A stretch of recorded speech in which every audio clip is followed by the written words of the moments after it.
Bonjour les amis! Bonjour les amis, ça va bien?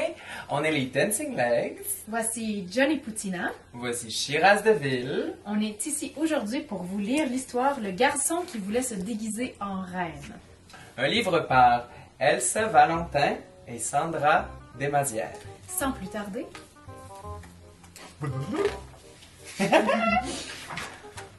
Par mes babines, où diable est passée cette recette, marmonne Pape? Cette année, je vais me déguiser en reine, répond Nino. Ah, en reine du Père Noël. Non, en Altesse Royale. Ah, en roi. Non, en reine. Que me comptes-tu là, Nino? Tu ne vas pas te déguiser en reine? Ben pourquoi pas? T'es un garçon, mon garçon. Nino ouvre le bon tiroir, prend la recette de bugne à son père et sort de la cuisine. Par mes aïeux, soupire Pape. Habitoise, Nino, et dit. Seule une fille peut se déguiser en reine. C'est comme ça. Et pour quelle raison, moi je pourrais pas? Quand on est un petit gars, cela ne se fait point, cela n'existe pas. Si je me déguise en reine, alors ça existera. Taratata, ça ne marchera pas. Essaie de te déguiser en reine, on te prendra pour un roi. Mais après tout, en reine ou en roi. Oh non!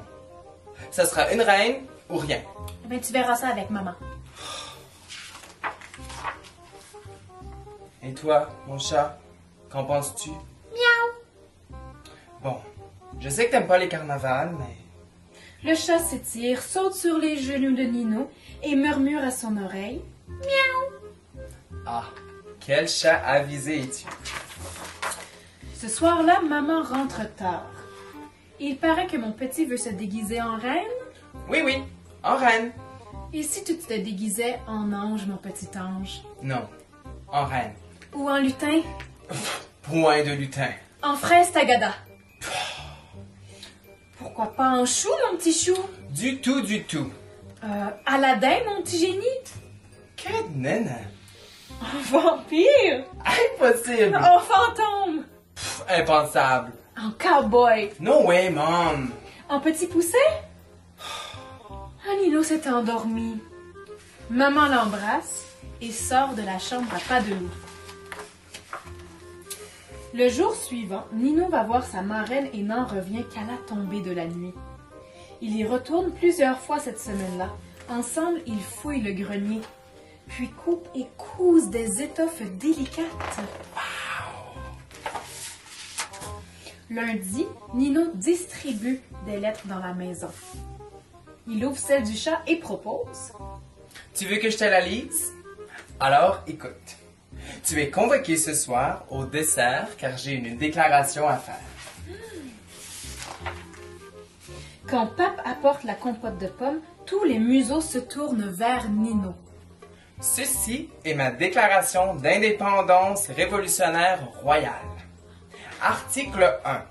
Les garçons et les filles naissent égaux et ont le droit de déguisement. Article 2. Le jour du carnaval, les petits choisissent et les grands obéissent. Article 3. En conséquence, je me déguiserai en reine. Par ma barbe, fait Pape. Quelle autorité, poursuit maman. Le chat n'ajoute rien mais regarde Nino avec un air entendu. Si tu y tiens tant, finit par consentir Abby. Aux aurores, tout le monde se retrouve dans la cuisine. Marraine est là aussi. La pâte est pétrie, étalée, découpée, enroulée, puis jetée dans l'huile bouillante. Une à une, les bugnes dorées sont repêchées. Maman a de bien belles dames, mais Pape risque moins d'être croqué que ce qu'il y a dans son panier, observe le chat. Il salue en ronronnant l'arrivée de Sa Majesté la Reine. Je reste au chaud. Amusez-vous bien. Oh, regardez les amis. L'histoire est terminée, mais on peut voir Nino ici avec son déguisement de reine. Il a fait le choix de se déguiser en reine et il a utilisé ces mots pour décrire à sa famille que c'était vraiment ce qu'il voulait. Alors si tu veux être un roi ou une reine, c'est ton choix. Ton choix à toi.